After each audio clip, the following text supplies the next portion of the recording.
नाज़रीन, red line की जगह आज हम मार्का हक खुसूसी ट्रांसमिशन फिर से कर रहे हैं। कल भी हमने की और उसकी वजह बनती है, ये एक तारीख साज वाक़या है जिसने पाकिस्तान के ऊपर गहरे असरात रूनुमा किए हैं।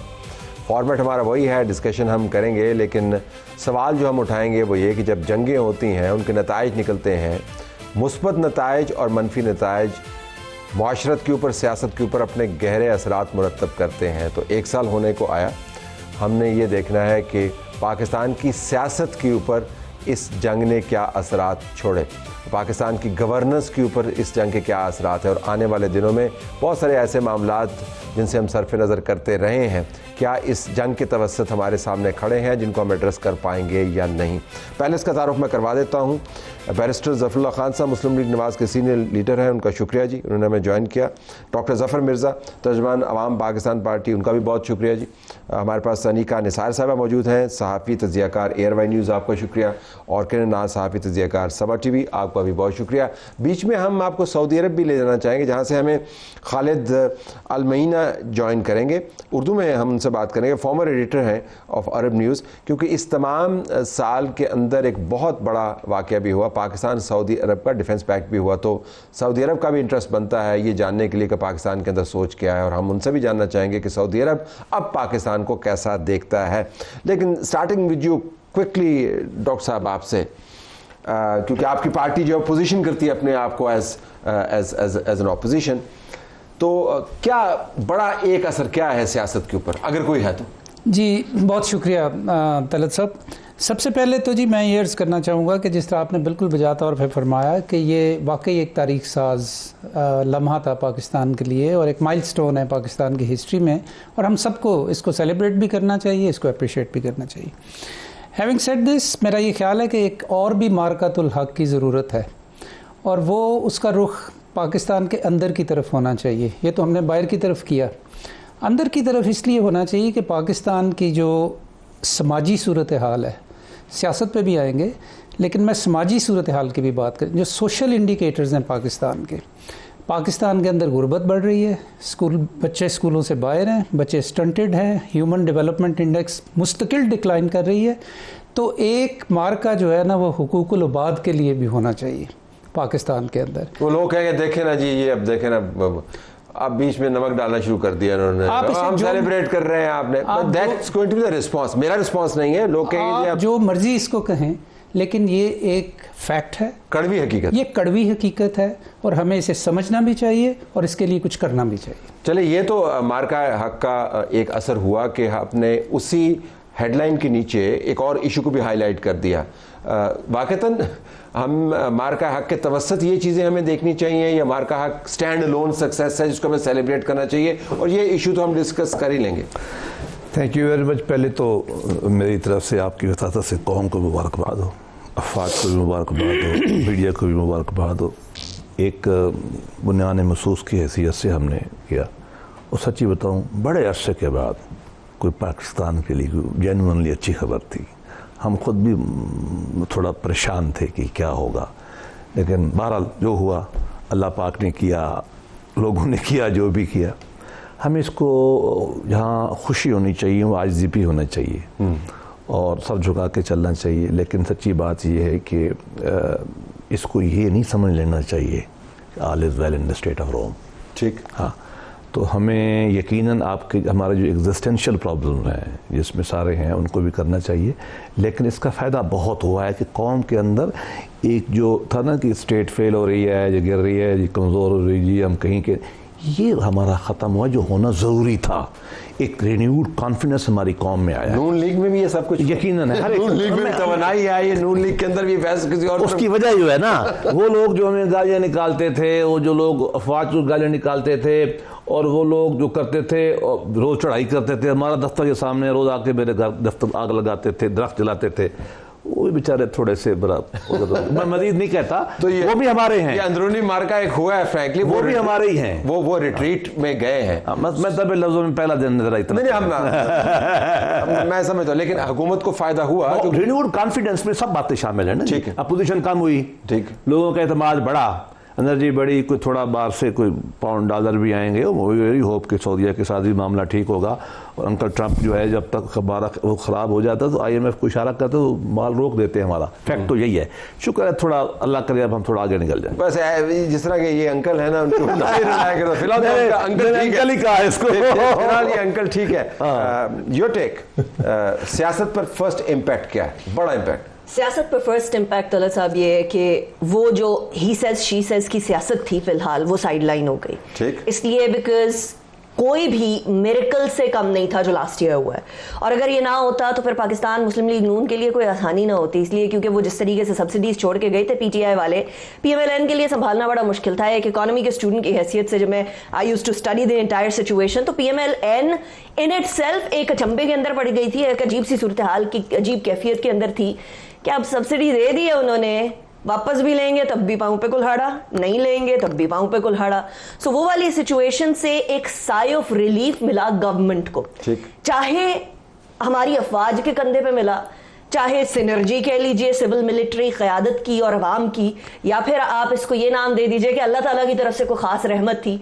लेकिन वी डिड फाइन, स्पेस मिली है एब्सोल्युटली। लेकिन मसला ये है कि हम सिर्फ अगर मार्का हक को देखें आइसोलेशन के अंदर तो दैट वुड बी रॉन्ग, क्योंकि उसके बाद से अब तक 1 साल के अंदर हम लोगों ने मार्का हक किया और अब हम मार्का सिफारत कर रहे हैं। सो 2 मार्के हो गए, और इस दौरानिए में पाकिस्तान ने in the comedy of Nations जो अपनी स्पेस क्रिएट की है, दैट्स एग्जाम्पलरी। ये फॉरेन अफेयर्स के बारे में कहते हैं कि तमाम फॉरेन अफेयर्स जो हैं वो they are an extension of your domestic affairs. लेकिन यहाँ पे हमें लगता है कि जो खारजी अमूर हैं उनके जरिए दाखिली अमूर के ऊपर काफ़ी असर पड़ा। ये रिवर्स थोड़ा सा हो गया, तो हुकूमत फ़ायदे में रही, अपोजिशन बैकग्राउंड के ऊपर चली गई, क्या हुआ? नहीं, हुकूमत तो डेफिनेटली फ़ायदे में रही। हुकूमत इस तरह से फ़ायदे में रही कि वो जो बुनियानो मरसूस से पहले जो कुछ हो रहा था या जिस तरह की रिटालिएशन दूसरी तरफ से हुकूमत को बर्दाश्त करनी पड़ रही थी, उसमें हमने देखा वो हुकूमत को कुछ नहीं करना पड़ा। वो जिसने भी किया ग्राउंड पे, उसके बाद जो पीछे गए उनको भी हुकूमत ने नहीं रोका, वरना उससे पहले जिस तरह हुकूमत रोकने की कोशिश कर रही थी वो भी उल्टा हुकूमत के ही गले पड़ रहा था। उस वक्त भी हम यही बात करते थे और आज भी हम यही बात करते हैं कि वो जो स्पेस क्रिएट हुई थी हुकूमत के लिए, जितना कुछ हुकूमत को उससे अचीव करना चाहिए था हुकूमत वो नहीं कर पाई थी। और अगेन फिर यही हुआ कि वो सिफारती महाज पे बड़ा बेहतरीन तरीके से अब मामलात आगे बढ़े हैं। लेकिन हम सारा टाइम ये तो नहीं कहते रहेंगे कि पाकिस्तान ने डायलॉग्स करवा दिए, पाकिस्तान टेबल पर लेकर बैठ गया, हुकूमत ने ये कर दिया। हुकूमत जो अंदर मामला चल रहे हैं, जो इस वक्त माशी मामलात हैं, तो हुकूमत को जो एक आपको विंडो मिली थी वो आपको कवर करने की ज़रूरत है। और मुझे लगता है कि एक बार फिर मौका मिल गया है कि हम सेलिब्रेट भी कर रहे हैं, पीछे सिफारती मामलात भी बहुत अच्छे हो गए, तो जो बीच में विंडो आई है ना, हुकूमत अब कुछ कर ले। ये डिबेट जो है कि हमें एग्जिस्टेंशियल, जिसका जिक्र इन्होंने फरमाया और आपने उसका तज़किरा का आगाज़ किया, जो स्ट्रक्चरल प्रॉब्लम्स हैं उनके ऊपर फोकस करना चाहिए। आपको लगता है कि मिलिट्री विक्ट्री जो है उसने एक मयार मुकर्रर कर दिया है कि इस लेवल के ऊपर जाके भी आप ऑपरेट कर सकते हैं? जब उस मयार के ऊपर आप रखते हैं दूसरे मामलात को तो आपको वो मयार नज़र नहीं आता। So in a way that has become the gold standard, right? कि अगर आप ये कर सकते हैं तो वो क्यों नहीं कर सकते? तो वो हम क्यों नहीं करते वैसे, अगर हम ये कर सकते हैं तो? मेरा ख्याल है कि प्रायोरिटी की बात है। और मैं ये समझता हूँ कि जैसे मैंने पहले समाजी हवाले से बात की, अब सियासी हवाले से भी बात कर लेते हैं। तो मेरा ये पहली बात तो ये है कि जो मेरा ख्याल है मार्का हक था उसने बुनियाद रखी थी, जो बाद में सफारती मार्का जिसका इन्होंने जिक्र किया हुआ, क्योंकि जो गुडविल वहाँ कायम हुई थी वो फिर कंटिन्यू की और अब वो ऑप्टिक्स हमारे इतने बेहतर हो गए कि हम ये भी कर सके और लोगों ने फिर हमारे ऊपर एतमाद भी करना शुरू कर दिया, because we had proven something earlier. Having said this, जो अब हम दुनिया में ग्लोबल पीस डील्स की लीडरशिप ले रहे हैं और उसे चैम्पियन कर रहे हैं, मेरा ख्याल है बयाने ही वैसे ही एक इंटरनल पीस डील की भी ज़रूरत है, इंटरनल पॉलिटिकल पीस डील की ज़रूरत है। क्योंकि अगर इकोनॉमिक डेवलपमेंट और सोशल डेवलपमेंट हमने इस मुल्क में देखनी है तो उसका प्री कंडीशन है कि आपकी पॉलिटिकल स्टेबिलिटी हो मुल्क के अंदर। तो स्टेबिलिटी तो है, और स्टेबिलिटी क्या? नहीं, वो तो ये डिपेंड करता है कि to whom you ask this question कि स्टेबिलिटी है या नहीं है। नहीं, स्टेबिलिटी कहाँ पे नजर आती है? कोई एहतजाज हो रहे हैं, कोई सड़कें गर्म है, कुछ भी नहीं है। आप इजाज़त देंगे तो सब कुछ हो जाएगा। अगर आप इजाज़त मेरी नहीं तरफ से देंगे, इजाजत है, मैं तो कैमरा लेके पहुंच जाऊंगा। अगर मैं तो कहता हूँ, आप करें। एहतजाज के लिए इजाजत की थोड़ी जरूरत होती है, एहतजाज तो हो जाते हैं। अगर मीडिया को भी इजाज़त होगी तो फिर भी आप ये बात करें।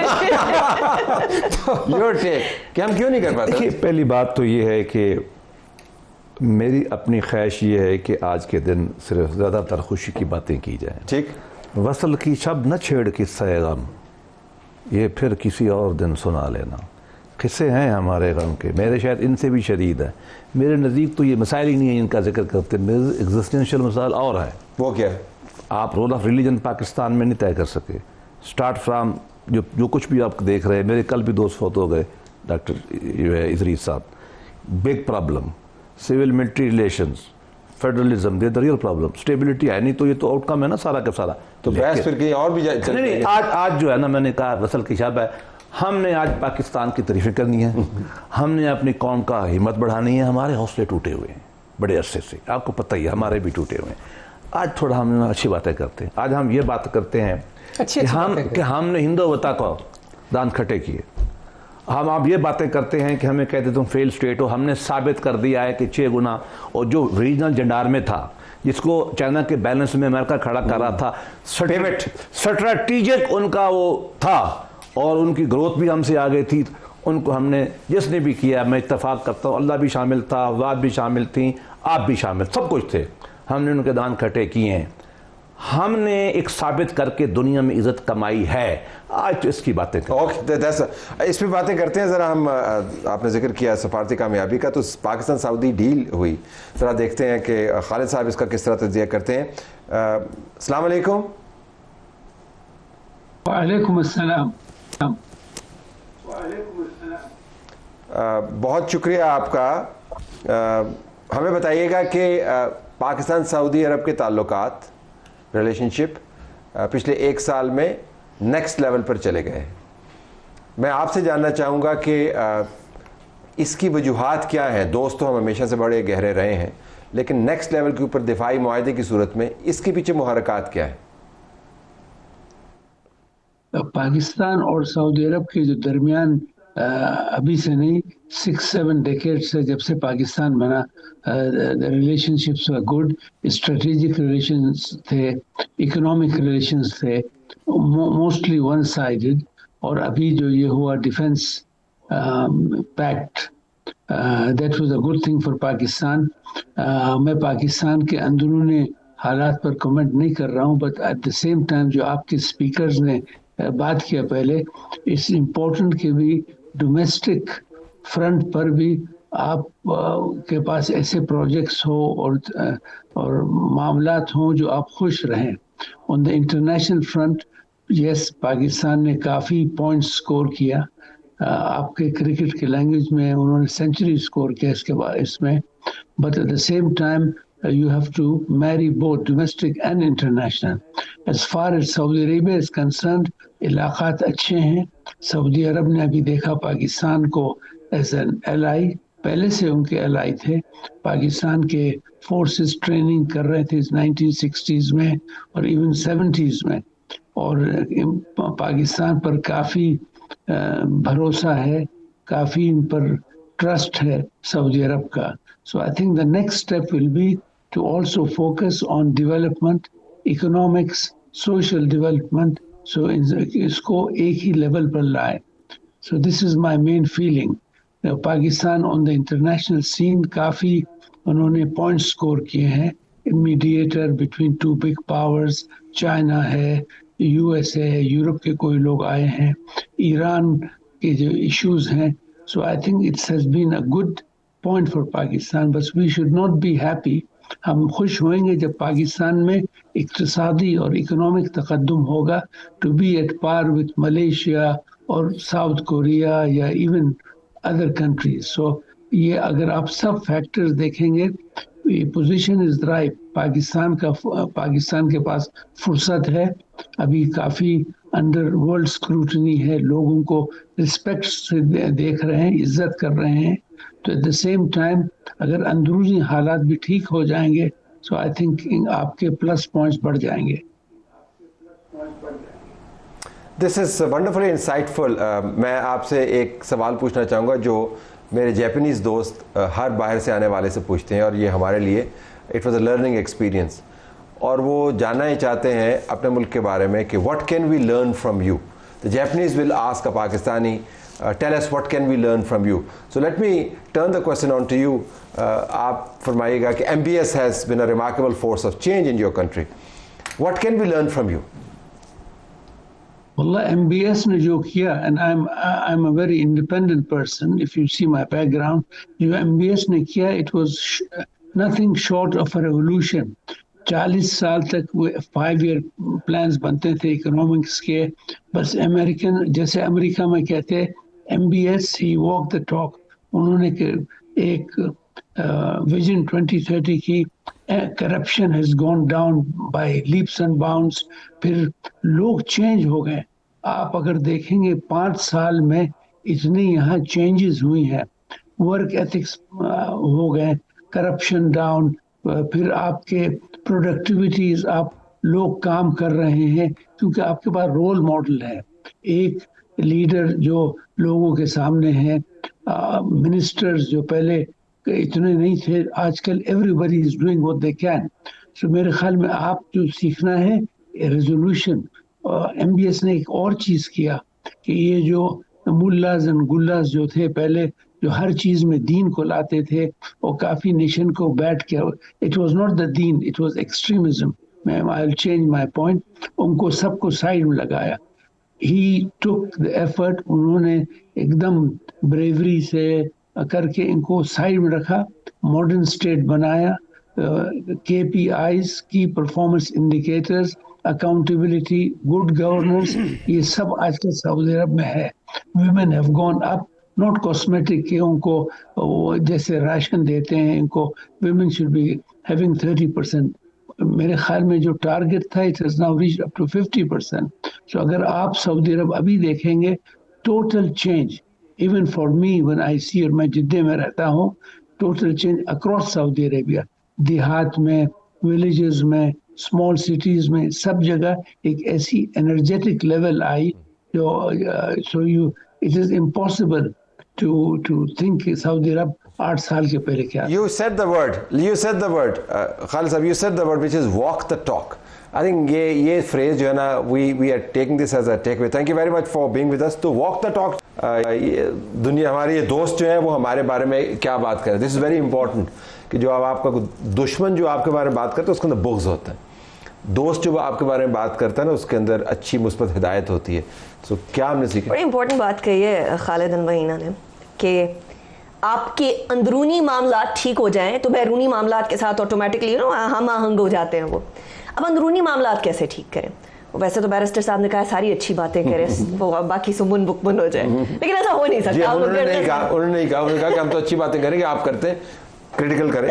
सो बेसिकली हम तो as a journalist we will do that, because देखिए एक तरफ मईशत, 24वीं दफा आप IMF के पास जा रहे हैं, हर कोई कहता है हमने मईशत को सही पटरी पे चढ़ा दी है, लेकिन द फैक्ट इज कि आज भी माशी तौर पर हम लोगों को at one point in time ये सोचना पड़ता है कि डिफेंस हमारा फेडरल का सब्जेक्ट है, और हमारे पास जब हम लोग पूरी की पूरी पेमेंट्स दे देते हैं, इंटरेस्ट पेमेंट्स, तो उसके बाद हमारे पास बचता क्या है? फेडरल के पास हम दे देते हैं सारी चीजें अपने सूबों को। 18th अमेंडमेंट के बाद ज्यादातर चीजें सूबों के पास है। Do they have the capacity and the capability? Resource allocation की बात है, बिल्कुल ठीक। एंड देन वी हैव आए रोज हम लोगों को ये मसला पड़ा होता है कि हमारा फॉरेन एक्सचेंज, फॉरेन रिजर्व ठीक है या नहीं है। कभी सऊदीया से ले लिया, कभी UAE से ले लिया। 10 मई 2025 से पहले वाला पाकिस्तान और 10 मई 2025 के बाद वाला पाकिस्तान, इसके अंदर सिर्फ ये फख्र नहीं होना चाहिए दैट वी चेस्ट थंप, ये डिफरेंस भी होना चाहिए कि पाकिस्तान ने अपनी माशी पटरी के ऊपर अपनी रेल को चढ़ा लिया। Okay, leave it here. Rail को हमने धक्का भी लगाना। तो आपके पास आएंगे कि इस रेल को धक्का लगा के हमने आगे कैसे लेके जाना है। It's very very important. जब चीज़ें सही हो रही हों तो उस वक्त उन चीज़ों के ऊपर तवज्जो देनी चाहिए जो सही नहीं है। ये कामयाबी का राज है, सिर्फ सेलिब्रेशन नहीं करनी। ब्रेक के बाद वापस आएंगे तो करें नाज हमें बता रही होंगी दूसरे पैनलिस्ट के साथ कि इस रेल को पटरी पर तो हमने चढ़ा दिया, अब इसको चलाना भी है।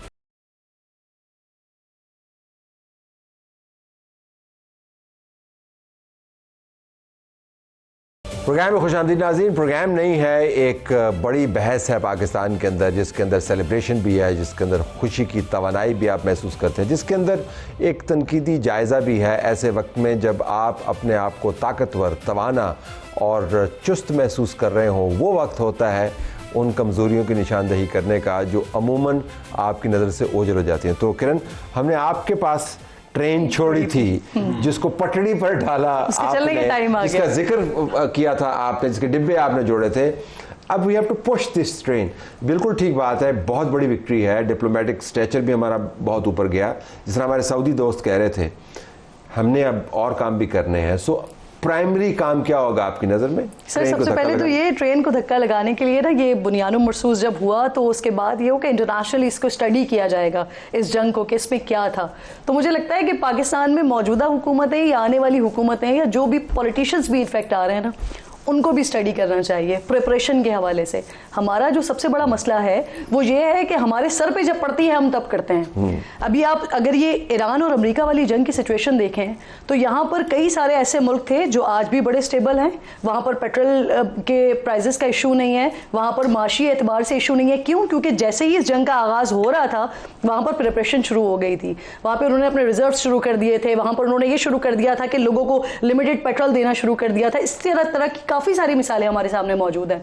लेकिन पाकिस्तान में होता ही है, अब एक और मसला हमारे सर पे खड़ा हुआ है। पिछले साल आप कई बार उसको बात करते रहे, मैं उसके बारे में बात करती रही, बाकी लोग बात करते रहे, क्लाइमेट चेंजेस के हवाले से। उसका बजट हमने कट कर दिया। अब एक बार फिर हम उसी जगह पर आकर खड़े हुए हैं कि अगले कुछ महीनों में हमारे सामने किस तरह के डिजास्टर, अल्लाह माफ करे, आएंगे हमें नहीं मालूम। तो हमारा सबसे बड़ा मसला ये है कि हमारे पास प्लानिंग नहीं होती।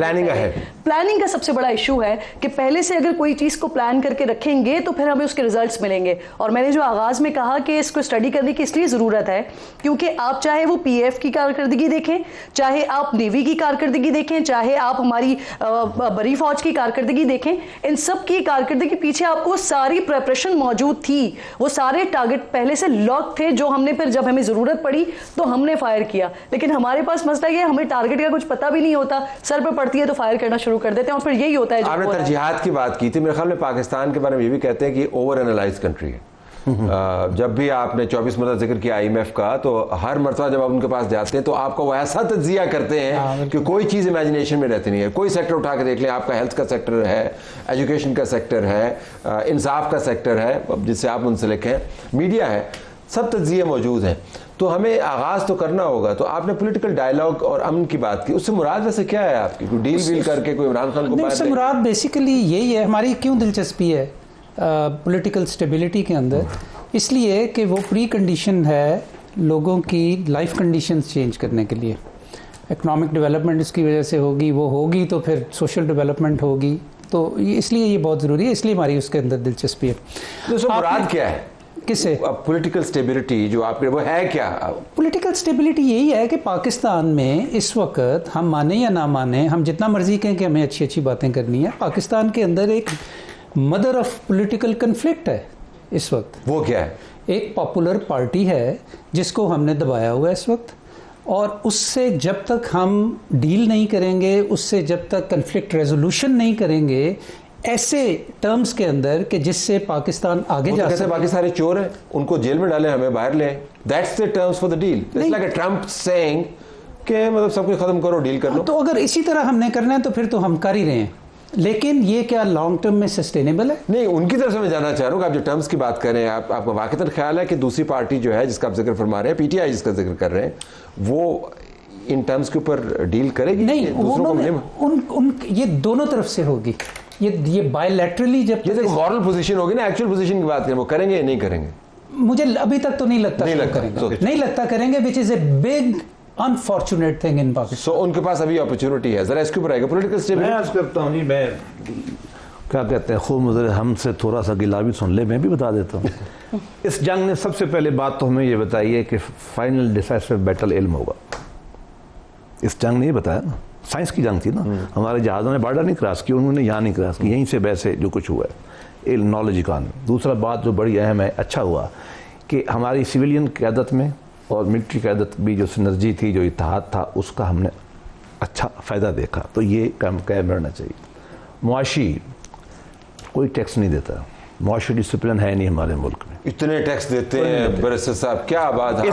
इस शहर में मैं आपको ऐसे होटल दिखा सकता हूं जिनकी 10 लाख रुपए सेल है, 5 रुपए भी नहीं देते। तो वो होटलों की बात हम भी नहीं देते, हमारे तो दुखती फाइनेंशियल देते हैं टैक्स। आप तो रोना शुरू कर देंगे। आप भी देते होंगे, मैं भी सैलरी देता हूं। क्लास सर, हम सारे बैठे रहते, हमारे कैमरामैन टैक्स देते हैं। अच्छा आगे चले, वो सारे यूं देख रहे हैं कि बैरिस्टर साहब बात क्या रिटेल सेक्टर टैक्स नहीं देता, वकील नहीं देते, प्रॉपर्टी नहीं देता, वकील नहीं देते, सियासतदान नहीं देते। इमरान खान से मेरा टैक्स 10 गुना ज्यादा था।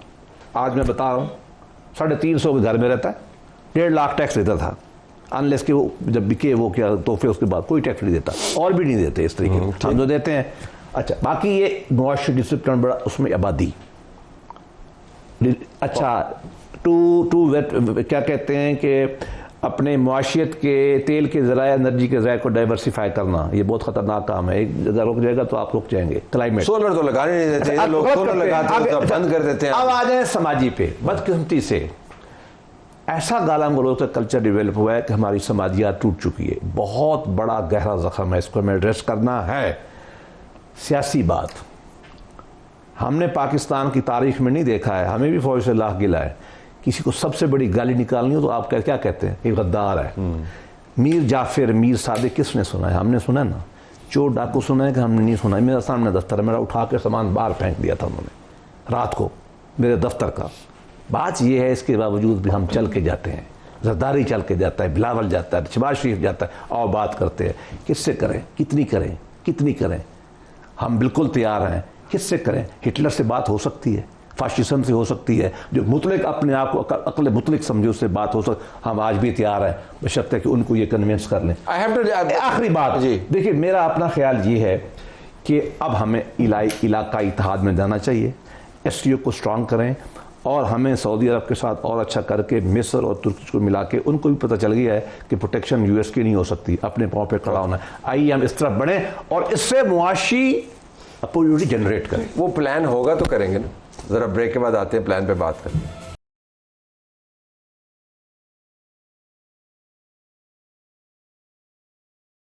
ट्रांसमिशन में खुश आमदीद। हमने बड़ा मार्का मार लिया, दूसरे मार्के हमने सर करने हैं। ज़रा सियासी बात हम करना चाह रहे हैं कि वाक़तन क्या अब डायलॉग का वक्त आ गया है, या आपके ख्याल में सब कुछ तब्दील तो नहीं होता एक जंग के बाद, और सियासी मामला वहीं पे खड़ा है जहां पर जंग से पहले था? हनूज दिल्ली दूर तलत साहब, इसलिए क्योंकि गवर्नमेंट इस टाइम पर उस इंप्रेशन में है कि अब हमें ज़रूरत नहीं है किसी से बात करने की, अब हम ठीक हैं, अब हम स्टेबल हैं। स्टेबिलिटी के टाइम पर क्या ज़रूरत बात तब की जाती है जब आप पॉइंट ऑफ वीकनेस पे हो। पाकिस्तान तहरीक इंसाफ उस पॉइंट के ऊपर है जहां PTI समझती है कि ठीक है, अब इमरान खान साहब को बाहर तो नहीं निकाल सकते, तो खुद अपने अपने काम करते चले जाएं। इसलिए क्योंकि इतने सारे फैक्शंस उनके अंदर खुद हैं कि बहनें एक तरफ हैं, सियासी लीडर्स जिन्होंने भुगता है, जिन्होंने सफर किया जेन्युइनली, वो एक तरफ है, और आपस में इनकी टसल नहीं खत्म हो रही। तो पहले तो ये आपस में बात कर लें PTI वाले, ताकि अपने इख्तलाफ खत्म कर लें। उसके बाद ये डिसाइड कर लें इन्होंने बात किससे करनी है, हुकूमत से करनी है, फौज से करनी है, दोनों से मिलकर करनी है, क्योंकि फौज तो इनसे बात नहीं करेगी। It is absolutely a stalemate. ताली 2 हाथों से बचती है, नहीं तो थप्पड़ पड़ता है, नहीं तो थप्पड़ पड़ता है। वो ट्रेन वाली आपने जो बात की थी ना, वो बेसिकली PTI ने ट्रेन मिस की है। उनको बहुत ज़्यादा विंडोज़ मिली थी और बहुत दफ़ा विंडोज़ मिली थी। वो नवंबर में भी मिली थी, वो उससे पहले भी मिली थी, वो इलेक्शन से पहले भी मिली थी, लेकिन वो वहाँ पर वो 1.5 ईंट की मस्जिद जो चलती रही और आज इस पोजीशन में आ गए। अब अपनी ही पार्टी के अंदर हिस्से बकरे हैं और अब समझ नहीं आ रहा, और हुकूमत भी अब उस इंप्रेशन में है कि ठीक है, अब हम उस जगह पर खड़े हुए हैं कि हमें ज़रूरत नहीं है। लेकिन आपने ज़फर ने एक पॉइंट रेज किया था विच आई थॉट वाज इंपॉर्टेंट, कि जब आपके पास चीज़ें ठीक हो रही हों, तवानाई भी महसूस कर रहे हों और आप खुश भी हों, स्पेस भी अवेलेबल है, तो ट्रेन को जरा उल्टा चला के वापस उनके पास ले जाए। साहब वो ट्रेन चला चुके हैं ना, ऐसा नहीं है कि यहाँ पे गवर्नमेंट को बैठ के डिफेंड किया जा रहा है, लेकिन क्या गवर्नमेंट ने नहीं कोशिश की या गवर्नमेंट ने नहीं चाहा कि किया जाए? क्या राना सनाउल्लाह साहब और दीगर लोग उस टीम का हिस्सा नहीं थे कि 2-3 दफा बात हुई, या उससे पहले भी, इलेक्शन से पहले भी जो हमने देखा था, तो ये जो फिर खान ऐसे ही साहब रहेगा आए क्या? और आगे उन्होंने कह दिया कि जी उन्होंने तो कोई डील ही नहीं करनी, ये ऐसे ही कोई बात ही नहीं करनी। ऐसे ही रहेगा। सर लगता तो ऐसा ही है कि ये ऐसे ही रहेगा। देखिए मेरा ज़ाती एनालिसिस यही है कि खान साहब के जो फाशिज्म का लेवल है ना मेंटल, और कि एब्सोल्यूट ट्रुथ में हूँ, अल-हक मैं हूँ, उससे किसी खैर की तवक्को नहीं है। और तारीख़ इंसानी ये बताती है कि ऐसे लोगों का अंजाम फेड होने के अलावा कोई नहीं, और फेड होने में भी उनमें ताकत का इस्तेमाल होता है। हिस्ट्री ही बताती है। मुझे आज भी दुख है इस बात का कि वो एक उम्मीद बने थे लोगों की, उन्होंने पानी फेरा। मैं आज भी इस बात पे तैयार हूँ कि हमारी पार्टी उनके जो बाकी लोग हैं उनके दिलों में जख्म रखे, उनको अपने लेके आगे चले, अपना हाउस ऑर्डर कर, हम तैयार हैं। लेकिन डॉक्टर साहब गालियाँ खानों की भी हद होती है। गाली खाने के योर टेक ऑन दिस? मैं इस कैच 22 की जो सिचुएशन है पॉलिटिकल पाकिस्तान में, मैं ज़रा इससे आगे की बात करना चाहता हूँ, और वो ये है बीइंग मोर प्रैग्मेटिक।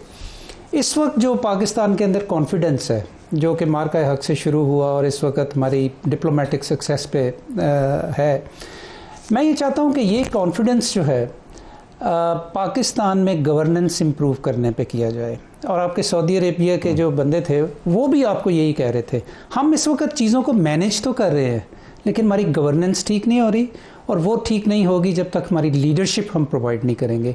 आपको पता है कि आज जब हम ये बात कर रहे हैं तो पाकिस्तान में बच्चों के अंदर HIV फैल रहा है, ठीक है? ये इशू टेक्निकल नहीं है।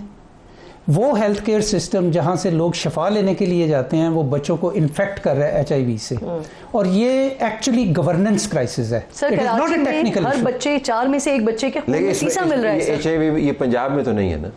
पंजाब में सबसे ज़्यादा है। तो वो पंजाब वाले तो कह रहे थे कि HIV पे जिसने बात की पंजाब में बात ही नहीं करनी चाहिए। पंजाब में सबसे ज़्यादा है। वो डेटा भी शेयर नहीं करते फेडरल गवर्नमेंट के साथ, इसीलिए प्राइम मिनिस्टर ने अब एक टास्क फोर्स बनाई है। एंड मैं भी उसका हिस्सा हूं। पीका तो नहीं है उस पे। द पॉइंट इज कि इस पीका कौन है? पीका उनका मसला ना हो जाए ना, मैं कह रही हूँ वो चेक कर लें उस पे पीका का। द पॉइंट इज पीका इज वेरी वीक। इस सारी पॉजिटिविटी को जो पाकिस्तान में है, please direct it towards people. लोग ये कहते हैं कि इस सफारतकारी का मेरी जिंदगी से क्या असर हो रहा है, इसके ऊपर मेरी लाइफ कंडीशन उसके ऊपर एक जवाब बनता है। अगर इस सफारतकारी का मौका ना बना होता तो फिर आपको पता चलता है आपकी जिंदगी कैसे होती। अगर हिंदुस्तान ने खुदा ना खास्ता वो प्लान इम्प्लीमेंट कर दिया होता जो उनके तसव्वुर में था, और उस तरीके से होता जो उनके तसव्वुर में था, और उस मफरूज़े पे होता जो उनके तसव्वुर में था, तो शायद हम में से बहुत सारे लोग ये सवाल ना उठाते कि जिंदगी पे बहुत असर पड़ना है। बट आई हियर यू कि लोगों की तरफ हमने डायरेक्ट करा। Exactly. That is the challenge, right? बिल्कुल ऐसा ही है सर। वो ये इस चीज़ पर तो अल्हम्दुलिल्लाह कि जो कुछ हमने किया, लेकिन अब मसला ये है कि 1 साल उस सिचुएशन को गुजर गया। अब जो नया वक्त आ रहा है उसमें लोगों के घरों का क्या। इस वक्त हमें फिर ये बताया जा रहा है कि अब जो बजट आने वाला है उसमें भी कुछ अच्छे आसार नहीं है। जो वजीर आजम साहब ने हमें एक उम्मीद दिलाई थी कि शायद जो टैक्सेस हैं वो टैक्सेस जो हैं वो लेफ्ट हो जाएंगे, कुछ कमी हो जाएगी, शायद जो महंगाई डबल डिजिट में चली गई है वो शायद नीचे की तरफ आएगी। लेकिन अब तो बताया जा रहा है कि 11.5 से 17.5 प्लस पे जाने वाला है। तो हमने तो सुन लिया, और मैं बिल्कुल कहता हूं कि वजूदी मसाइल है, हमने आओ जंग करते हैं, जिहाद करते हैं अपने मसाइल से। ये 2 दानिश्वर हमारे साथी ये बता दें कि मीडिया को क्या इस्लाह करनी है। क्या मीडिया को क्या? मीडिया पे मैं आती हूँ तलत साहब। आई फर्स्टली वांटेड टू ऐड कि पाकिस्तान का मसला ये नहीं है कि दिस और दैट, ठीक। पाकिस्तान का मसला ये है दिस एंड दैट। हम इस बात को क्यों डिमोनाइज कर रहे हैं कि हम क्यों डिप्लोमेसी कर रहे हैं? It's a very good thing, it is an amazing thing, होनी चाहिए। पाकिस्तान का वकार इस टाइम पर दुनिया में, जहां हैशटैग आइसोलेट पाकिस्तान के ट्रेंड्स बनाता था इंडिया, आज वो कह रहे हैं कि ये क्या हो गया, कैसे कर सकता है Pakistan. So that needs to be done, and this जो हमारे घर के मसाइल हैं वो भी हल होने की बराबर के चल रहे हैं। Don't be blind towards. आपका सवाल जो अपनी जगह पर मौजूद नहीं, वो जरूरी है।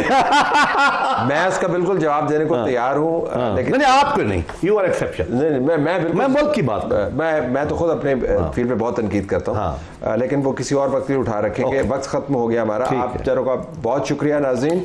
जब खबरों के बाद हम वापस आएंगे तो आपके सामने मार्का हक की एक और शक्ल रखेंगे। Stay tuned for that. Marka Haq की खुसूसी ट्रांसमिशन में खुशामदीद। जंगें सिर्फ लोगों की, कौमों की और रियासतों की किस्मतें नहीं बदलती हैं, वो सोच भी बदलती हैं। जंगों से सीखने वाले बहुत कुछ सीखते हैं और 4, 5, 6 दिन हो या सालों पर मुहित हो, जंगें आपका पर्सपेक्टिव तब्दील कर देती हैं। पाकिस्तान ने इस जंग से क्या सीखा? इस जंग को आपने सिर्फ बंदूक के ज़ाविये से नहीं देखना, इस जंग को आपने सिर्फ जहाज़ों के ज़ाविये से नहीं देखना, इस जंग को आपने सिर्फ मिलिट्री स्ट्रेटजी के ज़ाविये से नहीं देखना, इस जंग को आपने देखना है कैमरे के लेंस से भी, कि कैमरा इस जंग को कैसे दिखाता है। और 1 साल के बाद जब ये जंग हो चली, डॉक्यूमेंट्रीज़ बन रही हैं। पाकिस्तान टेलीविज़न डिजिटल ने एक डॉक्यूमेंट्री बनाई है, कॉम्प्रिहेंसिव डॉक्यूमेंट्री है, जो अभी रिलीज़ होना बाकी है। तो आज हमने उनकी तमाम टीम को अपने स्टूडियो में दावत दी है, जिसके अंदर उनके कंटेंट प्रोड्यूसर्स भी मौजूद हैं, उनके एग्जीक्यूटिव प्रोड्यूसर्स भी मौजूद हैं, उनकी एंकर भी मौजूद हैं। और इसमें आपको एक ख़ास फ़र्क नज़र आएगा कि जो नई जनरेशन है उसका ख़्याल जंगों के बारे में, उसका ख्याल हिंदुस्तान के साथ ताल्लुकात के बारे में, उसका ख्याल पाकिस्तान के बारे में, इस जंग से पहले कुछ और था। इस जंग ने बहुत सारी चीज़ों को बताया, लेकिन अब डॉक्यूमेंट्री के ज़रिए वो तमाम चीज़ें इकट्ठी हो गई हैं। और हम चाहेंगे कि इस टीम से पूछें कि मकासद वो क्या हासिल करना चाहते हैं। पाकिस्तान का जो मार्का हक का, उसको तो हम मार्क कर रहे हैं, लेकिन क्या इससे आगे जाके भी मामलात हम कौम तक पहुंचाना चाहते हैं। सिर्फ कौम तक नहीं, हमने दुनिया से भी बात करनी है। इनका तारुफ करवाने से पहले हम आपको बताएं नाज़रीन, सिर्फ कैमरे के लेंस से नहीं देखना, हमने गानों और तरानों के लेंस से भी देखना। आपको याद होगा कि 1965 के हवाले से क्या तराने बने, क्या गाने बने।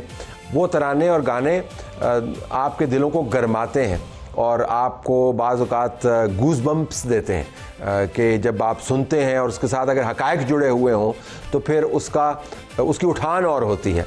तो सिर्फ तराने नहीं हैं, जब जीत के साथ तराने जुड़ जाते हैं और गाने जुड़ जाते हैं तो उनकी एक और उठान है। लेकिन तराने जो बनाने वाले हैं या गाने बनाने वाले हैं वो भी तब्दील हो गए हैं। ये जंग टेक्नोलॉजी के बारे में थी। इस जंग में जितनी टेक्नोलॉजी जिस अहसन तरीके से इस्तेमाल हुई, अगर उसी तरीके से हम उसको गाने में भी इस्तेमाल करें तो क्या बनता है। समा टेलीविज़न ने AI के ज़रिए एक गाना / तराना बनाया, जो उनके प्रोड्यूसर हैं वो भी हमारे पास मौजूद हैं। तो हम डॉक्यूमेंट्री से बात का आगाज़ करते हैं। साकिब तनवीर जो एडिटर इन चीफ़ हैं पाकिस्तान TV डिजिटल के, उनका शुक्रिया, उन्होंने इस डॉक्यूमेंट्री को सुपरवाइज़ किया, हमारे साथ मौजूद है। उनके बराबर में फैसल शकील हैं जो एडिटर न्यूज़ हैं पाकिस्तान टेलीविज़न डिजिटल, दोनों का शुक्रिया जी। और हमारे दाएँ जानिब Umar Faizan, editor planning Pakistan television digital, उनका भी शुक्रिया। और Ayesha Mir, new generation presenter producer Pakistan TV digital, जो इस डॉक्यूमेंट्री की एंकर भी थी। तो आपका ही बहुत शुक्रिया जी। अगर आपकी इजाज़त हो तो हम साकिब साहब से पूछ लें, बड़ी बड़ी बातें क्या हैं इस तमाम डॉक्यूमेंट्री में। Sorry, I need to also introduce Haris. I am very sorry Haris, I should have come to you, चूँकि अपने हैं ना तो इस वजह से हारिस को इंट्रोडक्शन की ज़रूरत नहीं, लेकिन अपने हैं ना तो अपने के साथ ऐसे ही अपने करते हैं। तो हारिस ने, नाज़रीन, जो क्रिएटिव हेड है समा के, इन्होंने AI का इस्तेमाल करके ये गाना बनाया। तो क्या सिर्फ AI ने बनाया या हारिस का भी कोई अपना इसमें हिस्सा है? तो Haris, welcome to the show. Let's start with you. So take away क्या है आपका डॉक्यूमेंट्री में से, क्या पता चला हमें डॉक्यूमेंट्री? आई थिंक पहले मैं टेक अवे की बात करूँ, मैं थोड़ा सा ऑब्जेक्टिव के ऊपर बात करना चाह रहा हूँ, because it's very important, because आजकल तो सीजन है डॉक्यूमेंट्रीज का, गानों का, बिकॉज हम इसको मार्क कर रहे हैं। But I really want to talk about कि हमने ये फैसला क्यों किया।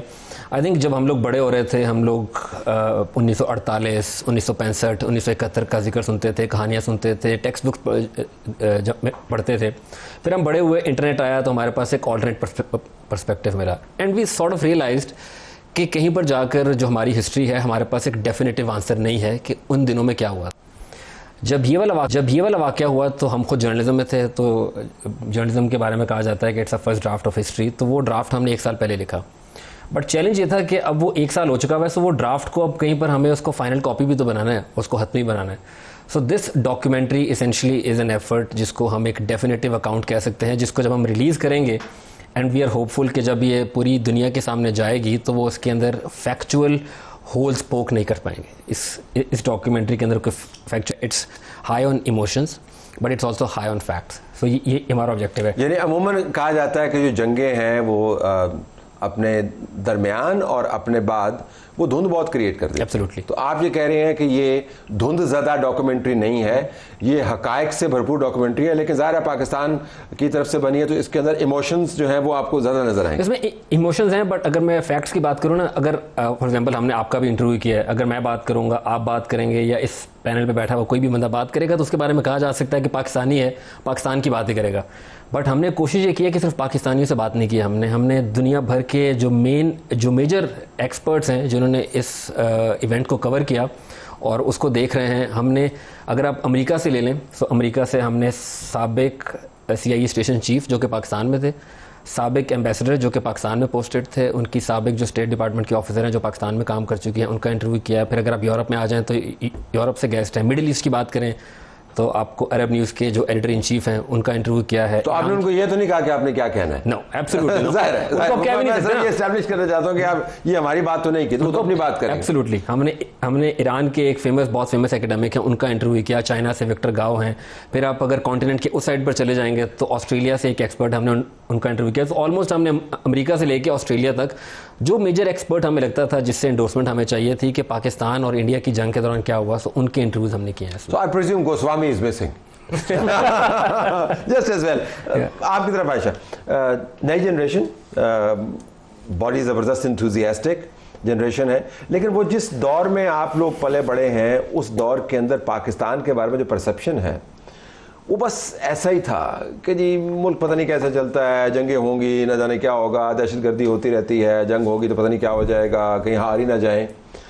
आपने डॉक्यूमेंट्री को एंकर किया और हमने डॉक्यूमेंट्री कुछ झलक देखी और नाज़रीन के सामने भी उसका एक छोटा सा प्रोमो रखेंगे। आपका टेक अवे क्या? ये तो हो गया ना कि इन्होंने काम कैसे किया, तो नए जनरेशन की नुमाइंदा जर्नलिस्ट की हैसियत से आपने क्या लर्न किया? पहले तो ये जब इस डॉक्यूमेंट्री बनाने का आइडिया आया तो you know of course everybody is making everybody is doing something on Marka-e-Haq. तो मैंने साकिब से कहा हम क्यों करें, you know everybody is going to do it and sensationalise करेंगे हम, how is it going to be different from anything that anyone else is doing? And then he said, can you actually list out what the timeline was and how exactly it all happened? And I struggled. Your cynicism is way beyond your years, but I like that. ये अच्छी बात है, ये अच्छी बात है कि you need to question. No, and that's exactly what stands out amongst our youth as well, कि आप उनको fool नहीं कर सकते. And even during the war, I know that one of the reasons why everybody took it a little lightly and you know was making memes is because हमारी youth वैसे हर चीज़ को काफ़ी objectively देखती है and it's very critical, so you can't fool them. And I think keeping that in mind, and also the fact that you know we're Pakistan TV Digital, that there will be a lot of questions raised at us and कि हम क्या नया perspective ला रहे हैं। तो I think इसलिए हमने भी जब पूरी डॉक्यूमेंट्री को अप्रोच किया, we were doing it from a very technical point of view as well, and that's what made me enjoy it more. I think हमारे दिमाग में एक वो आप परसेप्शंस की बात करते हैं तो मैं भी एट सम पॉइंट क्वेश्चन करी थी कि वैसे कभी किसी ने कहा तो नहीं कि you know this was a war and Pakistan won and India lost. Although Donald Trump has said it quite a few times, but you still do question these narratives. But I think when you truly get down to it and you understand from experts and people who are in that field कि ये क्या technology use हुई, एक multi-domain, that's a new word that I also learned while making this documentary, was कि cyber space से लेके ground तक the amount of technologies that we've conquered, it was all very new to me, and I think for me it really then confirmed that yes, we really did win the war. So from Kausar Market, you landed right in the middle of a brutal reality, which is the war, which we won, or it's a new understanding. Remarkable perspective. Faisal, इन्होंने भी जिक्र किया कि जी हम इन्होंने कहा कि हमने डॉक्यूमेंट करना है, इन्होंने कहा कि जी there was cynicism but you know I learned new things. लोग ये कहेंगे जी कि इतनी आपने वॉर कवर की, आपने घंटों की ट्रांसमिशन की, इतने आपके सैकड़ों चैनल हैं सब बैठ के, तो डॉक्यूमेंट्री बनाने की ज़रूरत क्या थी? If you would reflect on that, क्योंकि आप कंटेंट हैंडल कर रहे थे, तो क्या थॉट प्रोसेस क्या था कि डॉक्यूमेंट्री क्यों बनानी है? One clarification on this part. Most of the documentary has been done by Saqib, Aisha and Omar. बहुत हम्बल हैं आप। I watched it. I have a certain perspective on it. मेरे ख्याल में जो डॉक्यूमेंट्री अगर आप देखते हैं और उसकी शुरुआत जब देखते हैं तो it starts with a bang. एक बहुत बड़ा हमला होता है पाकिस्तान के ऊपर। तो लोगों को कम्युनिकेट करना भी बहुत ज़रूरी है कि हमारा हमसाया एक मुल्क ऐसा बैठा हुआ है जो हमें इंटिमिडेट करने के ऊपर तुला हुआ है। कभी पानी रोकते हैं, कभी कुछ और करते हैं। तो वो जो मूड कैप्चर करती है डॉक्यूमेंट्री उस वक्त का, वो बहुत वाइटल है। लोगों को बड़ा अहम नुक्ता है। If I could add to your point and then you can carry on कि मेमोरीज आर शॉर्ट, और जंगों की मेमोरीज भी जो है ना, वो आपको धमाके भी भूल जाते हैं, आपको तबाही भी भूल जाती है। So starting with a bang was a good thing, क्योंकि आपको रिमाइंड करवाए कि हुआ क्या था और उस वक्त का मूड कैप्चर करती है कि यार इंडिया ने हम पे हमला कर दिया, अब क्या होगा। तो ये डॉक्यूमेंट्री उसका भी जवाब देती है कि अब क्या होगा। It's provocative, it's myth breaking. और मिथ क्या ब्रेक हुई है इसके अंदर कि पहले एक हुकूमत थी जिसके अंदर हम कह रहे थे कि अभिनंदन भाई चाय पियो वापस चले जाओ, और मुझे वो DGISPR के वर्ड्स याद आ रहे हैं कि इस दफा हमने चाय उधर भेजी है। तो जो मिथ ब्रेक की कि एक बहुत बड़ा पहलवान है हमारे हमसाया में, और वो जब चाहेगा हम पर हमला कर देगा और हम जो है सर तस्लीम खम कर देंगे, नहीं हुआ इसके अंदर। अगर आप डॉक्यूमेंट्री देखें तो वो आपको बताती है कि पाकिस्तान ने कैसे रिस्पॉन्ड किया, जिसके अंदर रिस्ट्रेंट भी शामिल थी और उसके अंदर वो जवाब भी शामिल था, जिससे मिथ ब्रेक हुई कि आप इतने बड़े पहलवान नहीं, हमें इंटिमिडेट नहीं कर सकते। हकायक को दोहराना बड़ा ज़रूरी है, बिलखुसूस वो हकायक जो अमूमन सरफ नज़र हो जाते हैं और फिर आप समझते हैं कि शायद ऐसा हुआ हो, एक आम सा ख्याल बाकी रह जाता है। तो डॉक्यूमेंट्रीज़ आपको याद दहानी करवाती हैं कि उस वक्त हुआ क्या। मीडिया ने बहुत कवर किया और आपने भी इसको, अब चूँकि फैसल साहब ने कहा है कि आपका बड़ा कलीदी रोल है और आपका रोल यकीनन है, आप एडिटर प्लानिंग है। तो कंटेंट जब आप तैयार कर रहे थे तो आपके ज़हन में एडिटोरियल एंगल क्या था? अच्छा, आपसे कुछ अर्सा पहले हमने एक वीडियो सीरीज़ की, उसमें हमने ऐड किया आर्मी म्यूज़ियम को। तो उसकी एक जगह पे हम गए तो वहाँ पे शेल्फ में ना ख़बरें जो उसके क्लिपिंग्स थी अखबार की, तो वो लगी हुई थी। उसमें कुछ ऐसी थी कि पाकिस्तान ने 1965 में त्यारे गिराए। तो जो मीडिया होता है ना, वो प्रिजर्व करता है हिस्ट्री को, और वो उसका एंगल आप किताबें भी लिखी जाती हैं लेकिन किताबों में तजिए ज़्यादा होते हैं, खबर जो होती है वो स्ट्रेट होती है। तो सबसे पहले ये था कि एक वो इतना बड़ा इवेंट हुआ था तो उसकी क्लिपिंग्स आज तक मौजूद हैं और वो म्यूजियम का हिस्सा है। लेकिन वो म्यूजियम का हिस्सा है, म्यूजियम ये अब आप पब्लिक म्यूजियम में ले गए। हाँ, ये वो म्यूजियम के अंदर थे, आपने रसाई नहीं, हाँ, बिल्कुल रसाई नहीं। तो एक तो ये हो गया कि आपने इसको पब्लिक रेल्म में लेके आना, मैस सर्कुलेशन। इसके अलावा क्या जाविया? उसके अलावा एक चीज़ थी उस टाइम पे जो चीज़ पूरी दुनिया ने देखी और जो दो बार सेट हुए, एक तरफ इंडियन मीडिया था और दूसरी तरफ पाकिस्तान का मीडिया था। पाकिस्तान ने 5-6 जो जंगी तैयारे हैं इंडिया के वो गिराए, उसके बावजूद आप जितने भी चैनल देख रहे हैं उस पर फैक्ट बेस रहे। 5 को 50 नहीं बनाया, ये नहीं बता दिया कि उनके जो पायलट हैं वो भी हम पकड़ के ले आए। हमें पता था बाद में ट्रंप ने आना, उसने खुद ही 11 कर देने।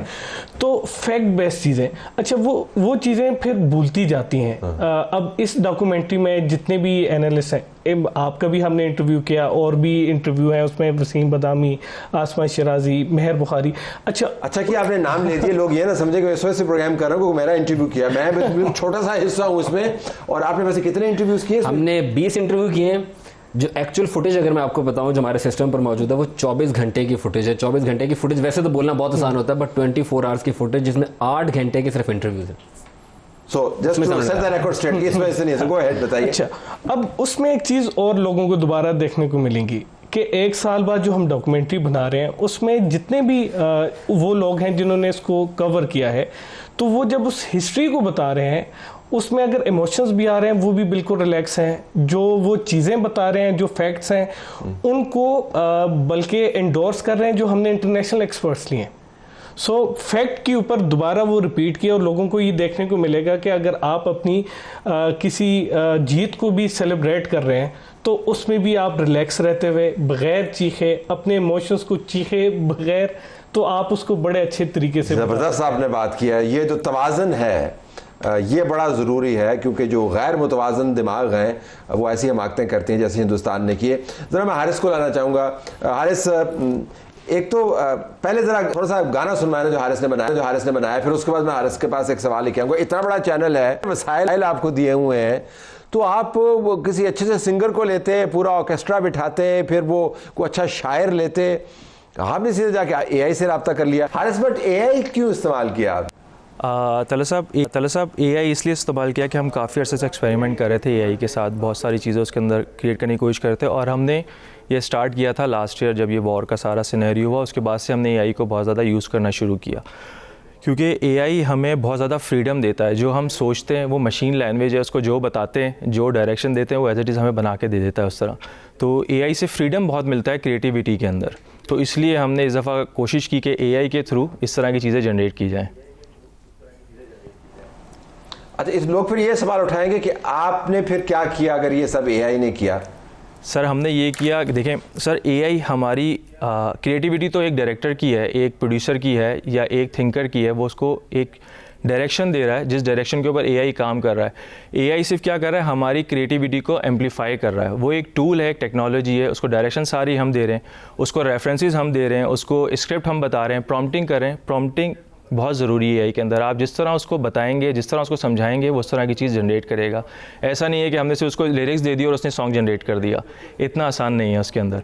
तो उसको सारी डायरेक्शन, हर चीज़ आपको देनी पड़ती है, और वो उस चीज़ को एम्पलीफाई कर देता है। तो आपने डायरेक्शन इसमें क्या दी? क्योंकि इसकी पिच बड़ी हाई है, उसके अंदर वो कहते हैं आम जुबान में डगा जो है वो बज रहा है और आप के दिल को गरमाता है। ये सारा आपने एआई को डायरेक्ट कैसे किया, या एआई ने खुद ही सोच लिया कि मूड ऐसा चले ऐसे ही बना दें? सर डायरेक्ट इस तरह किया कि पहले एआई को हमने सारी स्टोरी बताई कि उस दौरान जो लास्ट ईयर हुआ था जंग का, उस 4 दिनों में सारा हुआ क्या और हमने क्या किया और हमने क्या देखा। फिर हमारे जितने सॉन्ग, हम हर दफ़ा सॉन्ग बनाते हैं, कभी आईएसपी के थ्रू आता है, कभी कहीं से आता है, हम इधर करते हैं, तो हमने सारे सॉन्ग उसको रेफरेंस के लिए दिए कि हमें इस पिच के ऊपर सारे सॉन्ग चाहिए। फिर जो हमारा स्क्रिप्ट था उसको प्रॉम्प्टिंग इस तरह दी कि हर सेंटेंस और हर जो हम उसको कहते हैं कि अशार के बाद हम उसको बताया कि यार आपने यहाँ इस पिच के ऊपर जाना, यहाँ हमें कोरस चाहिए, यहाँ हमें हाई पिच चाहिए, यहाँ अलाप चाहिए। तो हर चीज़ उसको लिख के प्रॉम्प्टिंग में बतानी पड़ती, फिर उस लिहाज से हमें सॉन्ग जनरेट करके देते हैं। और ये बताइएगा कि इसको क्या ये जल्दी बन गया या इसमें आपको वक्त लगा, और फिर जो इसके विजुअल्स हैं वो आपने कैसे चूज़ किया? क्या वो भी एआई ने किए? सर इसमें ये होता है कि एआई जनरेट तो बहुत जल्दी कर देता है, बहुत फास्ट जनरेशन एआई के थ्रू हो जाती है, हमें रिज़ल्ट फ़ौरन पता चल रहा होता है, तो उसमें आप उसको मॉडिफाई कर सकते हैं। तो ये हमें हार्डली 2 to 3 आवर्स लगे इसके साथ सॉन्ग बनाने में। मल्टीपल सॉन्ग बनाए हमने, 8-10 बनाए, उसके बाद हमें रिजल्ट मिलना शुरू हो गया, थोड़ा थोड़ा उसको मॉडिफाई करते गए और फाइनल रिजल्ट मिल गया। और जो विजुअल्स है वो हमने सारे जो हमारे स्टॉक फुटेज थी उसमें सेलेक्ट किए, जो हमारे ऑलरेडी सॉन्ग्स बने हुए होते हैं। तो क्या एआई ने कुछ ऐसा भी किया जो आपने कहा हो जो उसने ना किया हो?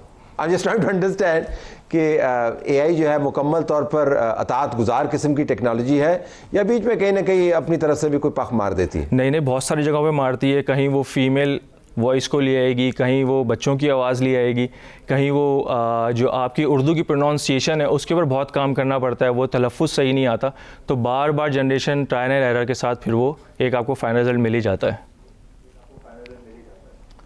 तो आपके ख्याल में ये जो सॉन्ग आपने बनाया है, ज़रा कॉपीराइट्स तो हमारे हैं, तो अगर आप ये रेगुलर सिंगर से, बड़े मशहूर सिंगर्स भी मौजूद हैं जी बिल्कुल, क्या वो ये क्वालिटी, आई नो जो आप बयान देंगे ये बड़ा कंट्रोवर्शियल हो जाएगा, ये क्वालिटी, ये कॉम्पोजिशन, ये पिच, ये रिदम हम कर पाते हैं टेक्नोलॉजी के बगैर? जी सर, हमारे यहाँ बहुत अच्छे काम करने वाले लोग हैं, वो शायद इससे ज़्यादा अच्छा भी क्रिएट कर सकते थे, लेकिन क्योंकि एक तो टाइम आपका बहुत बच जाता है, फिर आप जिस तरह उसको बता रहे हैं, जो आप सोच रहे हैं वो एआई उसी तरह जनरेट कर देता है। तो हमारा ये था कि हमने इस दफ़ा एक्सपेरिमेंट किया, वरना उस पर भी जा सकते हैं, लेकिन टाइम बहुत बच जाता है आपका। और एआई आपको एक विजुअलाइजेशन दे सकता है और देता भी है, उसको हम बाद में एज आ स्टोरी बोर्ड लेके करवा सकते हैं, लेकिन हमें रिज़ल्ट इतने अच्छे मिलना शुरू हो गए और इतनी टेक्नोलॉजी एडवांस हो गई है कि हमें ज़रूरत नहीं पड़ती कि हम अब उतना एक्स्ट्रा जाएं और सिंगर्स को लें और वो सारी चीज़ें करें। स्मार्ट आंसर, लेकिन आपको दिल भी तोड़ दिए, क्योंकि ये पाथ ब्रेकिंग काम अगर शुरू हो गया, दुनिया भर के अंदर टेक्नोलॉजी इस्तेमाल हो रही है। नाज़रीन, जंगों के अंदर भी टेक्नोलॉजी इस्तेमाल हो रही है। हम वापस आएंगे इसी डिबेट के अंदर और बात करेंगे कि इस किस्म की डॉक्यूमेंट्रीज़ का तारीख़ी तौर पर इसको हमने अगर फैलाना है, इस बयानिए को पाकिस्तान ने क्या किया, तो क्या हमें इसको किसी सिलेबस का भी हिस्सा बनाना चाहिए? इस डॉक्यूमेंट्री को नहीं, लेकिन उन तमाम वाक़यात को जिससे कौम की तारीख़ एक ख़ास तरीके से बयान होती है, उस तरीके की नफ़ी करते हुए जो दुनिया अमूमन अपनाती है पाकिस्तान के बारे में बात करते हुए। Stay tuned. मार्का हक की खुसूसी ट्रांसमिशन, तारीख़, डॉक्यूमेंट्री, कैमरे के लेंस से, उन लोगों के बयानात से जिन्होंने इस तमाम चीज़ को विटनेस किया एक डॉक्यूमेंट्री की सूरत में, और फिर तराने की तान से ये हम डिस्कस कर रहे हैं। So starting again this discussion, Saqib, ये कितना ज़रूरी है कि इस किस्म की डॉक्यूमेंट्री को आप फैलाएं? लोग कहेंगे ये प्रोपेगेंडा का हिस्सा है, ये तरबियत का हिस्सा है, तालीम का हिस्सा है, प्रोपेगेंडा का हिस्सा है? आई थिंक ये डिफरेंट मीडियम्स हैं इंफॉर्मेशन की कंजम्पशन के, उसमें से एक है जब हम वर्ड यूज़ करते हैं डॉक्यूमेंट्री का, सो नॉर्मली जनरल पब्लिक को ये सेंस जाएगा कि documentary is a very boring element. आप नेट जियो की बात करने चले, उनका तो बहुत अच्छी जो है वो डॉक्यूमेंट्री होती है, बट नॉर्मली डॉक्यूमेंट्रीज बहुत बोरिंग किस्म का मीडियम होता है, जिसके अंदर फैक्ट्स होते हैं, नरेशन वगैरह होती है, बहुत स्लो पेस होती है। आजकल की जनरेशन जो है वो 90 सेकंड से ज़्यादा उसका जो है वो अटेंशन स्पैन नहीं है। सो हमारे लिए सबसे बड़ा चैलेंज ये था that if you were to make a documentary, how do we make sure कि वो इंगेजिंग हो, अपीलिंग हो। So we went into a mode जिसमें हम डॉक्यूमेंट्री की बजाय we called it a film, और स्टोरी टेलिंग हमने उसमें ऐसी की कि जिसके अंदर हम तमाम के तमाम इमोशंस जो कि उस टाइम के ऊपर अवेलेबल थे उनको लेकर आए। सो जिसकी वजह से अगर वो इंगेजिंग होगी, इमोशंस उसमें होंगे, सो उसकी आउटरीच ऑटोमेटिकली बढ़ जाएगी।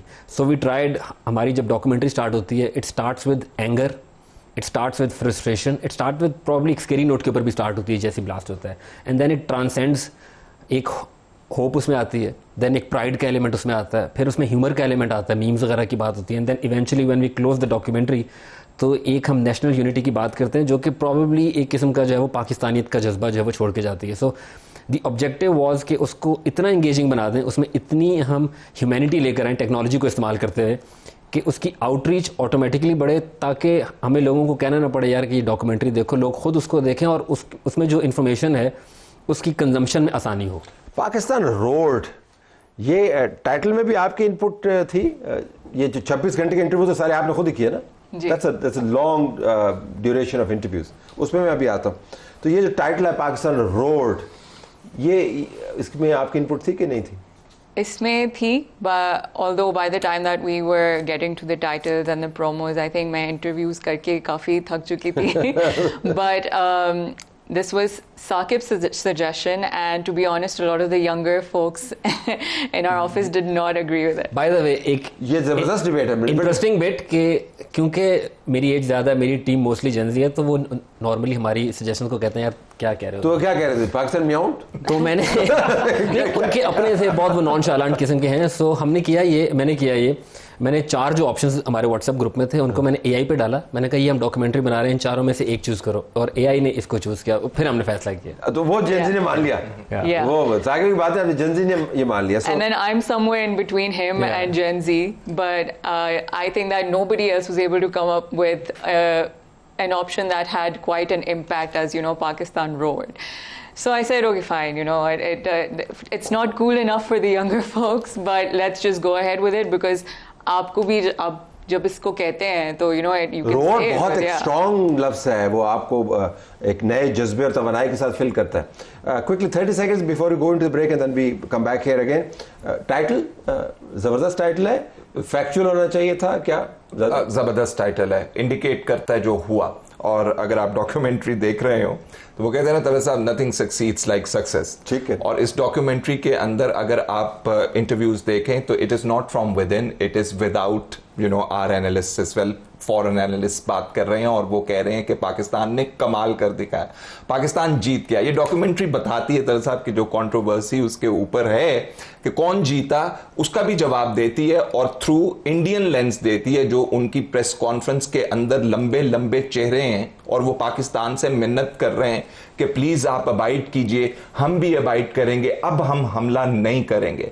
तो जो आप इस वक्त सक्सेस देख रहे हैं टॉक्स के अंदर, अमेरिकी सदर जो हैं वो आर्मी फील्ड मार्शल साहब की, प्राइम मिनिस्टर साहब की जो बातें कर रहे हैं, आई फील कि ये वो कंटिन्यूएशन है उसी की जो हमने मात दी इंडिया को उसको। तो वो बड़ा जबरदस्त टाइटल है इस हवाले से, मात दी। Thank you so much. बात थी। ब्रेक के बाद आते हैं तो फिर हम जरा डॉक्यूमेंट्री और सॉन्ग के बारे में थोड़ी सी और बातें करते हैं। मार्का हक की खुसूसी ट्रांसमिशन में खुशामदीद। उमर ज़रा ये बताइएगा, अभी दिलचस्प बात हो रही थी कि अंदर खाने जो बात होती है, जो लोग बना रहे होते हैं, उसके ऊपर लोगों की अपने रिफ्लेक्शंस होती हैं। जब इसको आपने शुरू किया और जब ये ख़त्म हुई, जब बन गई, उसमें लोगों के व्यूज़ कुछ चेंज हुए? स्टार्ट में जो डाउट थे कि जी पता नहीं क्या होगा, इम्पैक्ट किस किस्म का होगा, पता नहीं सही बनेगी या नहीं बनेगी, उसके बाद कोई ट्रांसफॉर्मेशन आपने अपने कोलीग्स के या अपने व्यूज़ में देखी? अच्छा, सबसे पहले ये था कि इसकी मतलब ड्यूरेशन कितनी होनी चाहिए। जैसे साकिब ने बात की कि 90 सेकंड हम तो रील्स पे आजकल चल रहे हैं, और वही वर्टिकल। हाँ, वर्टिकल। फिर उसके बाद ये था कि हमने जो गेस्ट लाइन अप करने हैं वो ऐसे करने हैं, यहाँ से भी ऐसे लोग हों जो उसको अपनी नरेशन दे रहे हों, बाहर से ऐसे हों जिन्होंने इसको कवर किया हो। तो वो जब पहली मरतबा इन्होंने कहा तो वो फ़ौरन जब वो स्केच बनाना तो वो यह है कि बड़ा मुश्किल हो जाना ये सारा इतने टाइम में उसको करना, क्योंकि उसकी प्रोडक्शन, पोस्ट प्रोडक्शन, बल्कि अभी तक हम उसको फाइनल नहीं किया, कुछ थोड़ी बहुत ट्विक्स अभी भी उसमें रहती हैं। तो लेकिन जब साथ साथ चीज़ें होती गई, कैसे होगा, फिर उसका जब स्क्रिप्ट बना तो उसके बाद थोड़ा सुकून आता गया कि ये चीज़ें कैसे होंगी।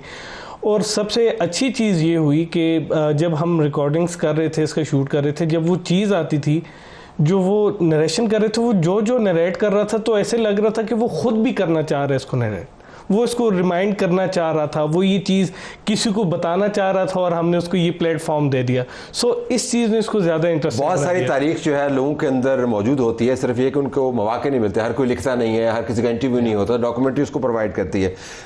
ज़रा हारिस के पास जाते हैं। हारिस, अब अगला स्टेप क्या है? कोई एल्बम ही जारी कर दें भाई, अगर आपने इतनी जल्दी 4 घंटे में इतना अच्छा गाना बना लिया तो पूरी एल्बम का इजरा करें, क्या ख्याल है? तलत साहब, हमारे यहाँ इवेंट ही इतने होते हैं, एल्बम बन जाएगा साल के आखिर तक इंशाल्लाह। नहीं, हम कह रहे हैं इसी हमारा कंट्री सर वो जो एल्बम बनेगा ना, बस फिर मैं उसके ऊपर प्रोग्राम नहीं कर सकूंगा। अभी देखें, और किस्म के अभी नेक्स्ट बजट आ रहा है, बजट पे एक नगमा बना देंगे, 14 अगस्त आ रहा है, 6 सितंबर है, हमारे पास तो इवेंट ही बेतहाशा है।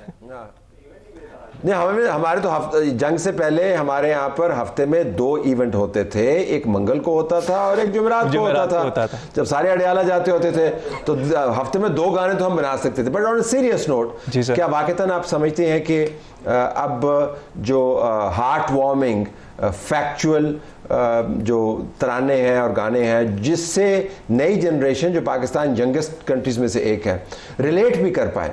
पुराने तराने हमने बहुत चला लिए, बहुत अच्छे हैं, उनको हम सलाम पेश करते हैं, लेकिन नई जनरेशन की अपनी रिक्वायरमेंट है। आपको लगता है कि शायद हमें tone, tenure, composition, lyrics, technology सब चेंज करना पड़ेगा? जी सर, बिल्कुल। और जिस तरह AI के ऊपर लोग जा रहे हैं और AI जिस तरह एडवांसमेंट आ रही है, सिर्फ तराने ही सर, हमें अपने कंटेंट को, हमारा न्यूज़ का कंटेंट, हर चीज़ में हमें इवोल्यूशन लानी पड़ेगी AI को यूज़ करना। और AI का यूज़ करना बहुत ज़रूरी हो गया है हर चीज़ के अंदर। तो पुराने जैसा करते रहेंगे तो नया कैसे करेंगे? तो नया करने के लिए हमें AI को बहुत इंडल्ज करना है अपने हर तरह के कामों में, सिर्फ सॉन्ग्स के अंदर ही नहीं। और जैसे साकिब ने भी कहा कि जो जेन ज़ी है उनके लिए जिस तरह AI से उन्होंने सपोर्ट लिया नाम के लिए, तो हमें हर चीज़ उसे सपोर्ट करना है। हमें ज़्यादा अच्छा गाइड करता है कि उनको क्या पसंद आ रहा है, क्या नहीं आ रहा। वो नई चीज़ें ज़्यादा अच्छी क्रिएट करके हमें, बल्कि हम उसको सिर्फ क्रिएटिविटी हमारी है, सोल वो हमारा है, लेकिन वो सिर्फ उसको एम्पलीफाई कर रहा है, क्रिएटिविटी को बढ़ा रहा है AI। ये जो डिबेट बहुत ज़्यादा शुरू भी हो रही है कि AI से बहुत सारी चीज़ें ख़त्म हो जाएंगी, बहुत सारे लोगों के काम ख़त्म हो जाएंगे, ऐसे नहीं है। वो उस चीज़ को यूज़ करके नए दौर की नई चीज़ें बहुत अच्छी बना सकते हैं और नए दौर के साथ चल सकते हैं। ये ऐसे ही सर, जैसे पहले डिजिटल मीडिया आया तो कहते थे टीवी के साथ क्या होगा। हारिस, जिस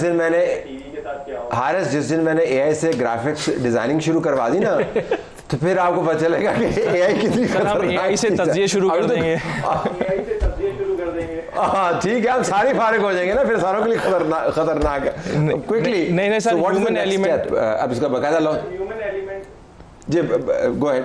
सो इसका नेक्स्ट एलिमेंट ये है कि हम इसका प्रीमियर करेंगे प्रॉब 9 की सुबह। हम लोग कोशिश करेंगे कि इसको एक नेशन वाइड लेवल के ऊपर इसको लॉन्च करें, बिकॉज वी फील कि डॉक्यूमेंट्री के अंदर इतनी जान है कि आई थिंक ये जो वो पब्लिक को ग्रिप कर पाएगी। सो 9 की तारीख को हम इसको रिलीज़ कर रहे हैं। इसका ट्रेलर होपफुली आपने अभी तो चला दिया है, हम कोशिश करेंगे कि आज रात को अपने प्लेटफॉर्म से भी इसको रिलीज़ कर दें। सो 9 की सुबह इंशाल्लाह जो वो एक बड़ी तकरीब में इसको हम रिलीज़ करने की कोशिश करेंगे। Looking forward to it? Yeah absolutely, wonderful. So you're already a star, new generation, and you'll be a bigger star after this. Thank you very much for being with us, all of you. Haris साहब का भी बहुत शुक्रिया नाज़रीन। ये programme का वक्त ख़त्म हुआ है। मार्का हक जारी है और जारी रहेगा क्योंकि ये एक तारीख साज किस्म का वाक़या था।